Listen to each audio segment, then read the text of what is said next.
and welcome back to another episode of The Credit Authority. Once again, I am your host, Rhonda Kulch, and I thank you for tuning in to this week's episode.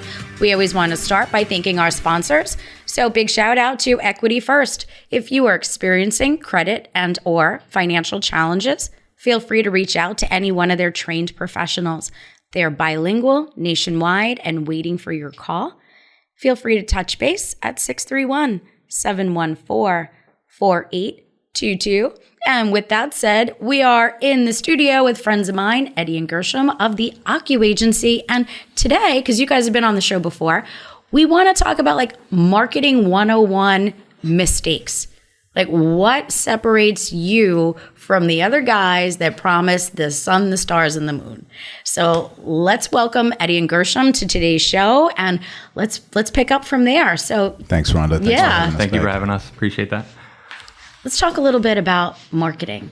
I know how to use social media, and I get phone calls all the time. Or better yet, I get tons of emails. Hi, Miss Rhonda, my name is so-and-so, and I've reviewed your social media platforms, and we'd love the opportunity to point out the 52 mistakes that you've made, including 46 grammar problems. So, there's so many companies out there that are promising so much to the consumer. Like, what are we looking for? Like this is your bread and butter. It's not mine, right? I'm really good at what I do. Marketing is not, marketing's not it. Yeah. So educate us. Yeah. I mean, I'm passionate about this in particular because it's made marketing difficult for us, right? Because like there's people out there that'll promise the world, charge an arm and a leg and deliver absolutely nothing.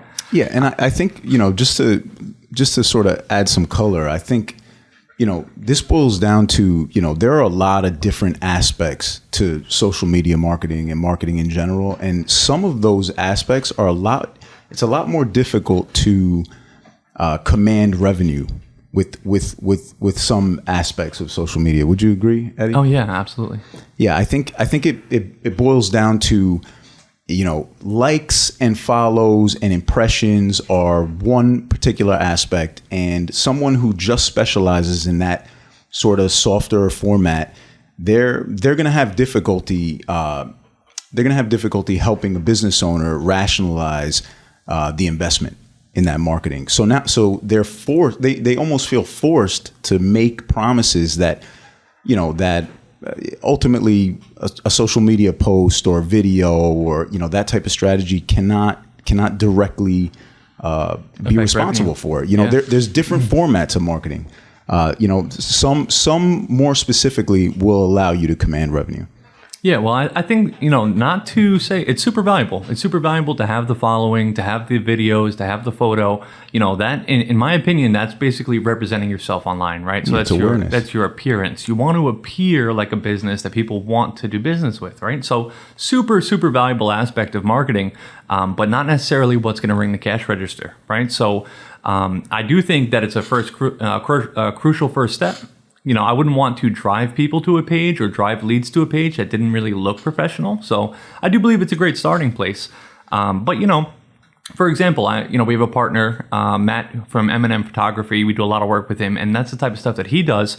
And, everyone's just like, well, how many followers are you going to get me? And he's an honest guy who really, wants to be straightforward. And it's like, who knows, right? We're gonna make great content for you. We're gonna put it out there. We're gonna boost it, and you're gonna definitely get followers. But if I told you right now 10,000 followers, I'd be lying to you, right? So I think the consumer or the client's perspective is like, well, I need some solid results, and it's not that easy. Even with lead generation, Gershom and I do a lot of lead generation, and we can do 100 leads in the same sector for two different companies. One company's going to crush it and the other company's not. But what's the difference there? Okay, who's calling the leads? Who's following up with them? I can only be responsible at that point for generating the lead, right? So, that's another thing. Like, well, how much business is it going to get me? Well, it got client A, you got 100 leads. They got 50 deals out of it. Client B got 100 leads and got 0 deals because the guy they wanted to call never did it, or didn't call appropriately, or didn't follow up effectively. So there's a lot of variables. And see, the interesting thing, right? So if we're comparing just two aspects of marketing, there's lead generation. We're generating prospects, potential customers for a business. That is one very specific sector of marketing. it's a lot easier for us to measure and hold that accountable to revenue. We can say, okay, how many people did we need to get this particular video or image in front of before they raised their hand and said, hey, I'm actually interested in that product or service? We can measure that. We can measure how much that media spend cost.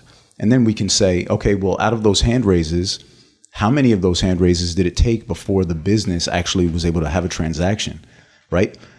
We can definitely hold that accountable to revenue. Now, some of the softer things, right? Like, presenting really well, showing up on social media, these things are a little bit more difficult to measure, right? We can say there were 1,000 impressions or thousands of impressions, but it's more difficult to measure that. Hey, you know what? I saw a friend of mine. I saw that post and it made me think of you, and I reached out, and it created some type of referral activation. It's much more difficult to hold those things accountable to revenue. They're still incredibly important. When we're driving, attention, it has the ability to create inbound interest in your products and services. But you would be just difficult to correlate the two, right? Because it's like, all right, somebody definitely saw that and they reached out because of it, but like, how do we take credit for it? Well, and as a small business owner, I'll be the first to say, I get people that will tell me, you should post more often, or you're posting the wrong type of post, or you should be posting more like this. So it's this unknown. And I go, look, what you see is what you get.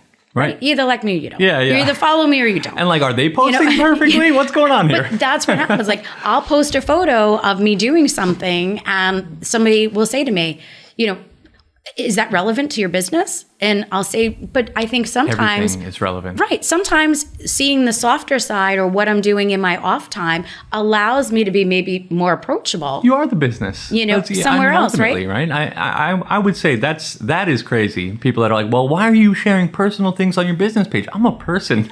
Yeah, people don't want to do business with my business. They want to do business with us as people. Exactly. 100%. If somebody's starting out, or they're rebranding, what platforms of social media do you think you're seeing the most traction with right now? Instagram. Yeah. 100%. Yeah, Instagram is still super transactional.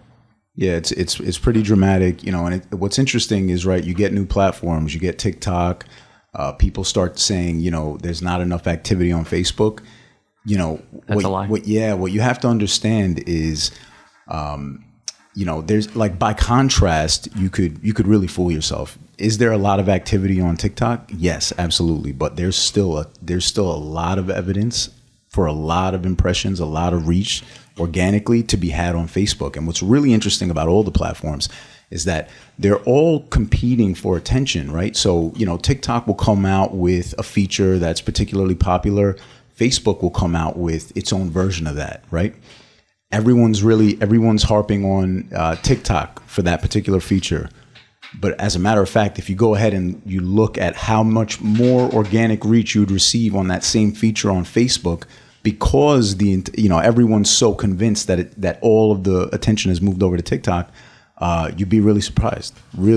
So, you kind of need to play as many networks as you want. And I just think it's important to realize, like, absolutely, you should do all of the things, if you have the capacity to, but just as we've talked about before, so many business owners will say, well, we got this far just on word of mouth and referrals.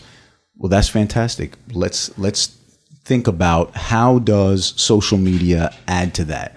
How does lead generation add to that? And, you can hold these things accountable in different ways. I think that's important. And I love that. And I think that you hit it on the head before when you were saying that certain things are measurable.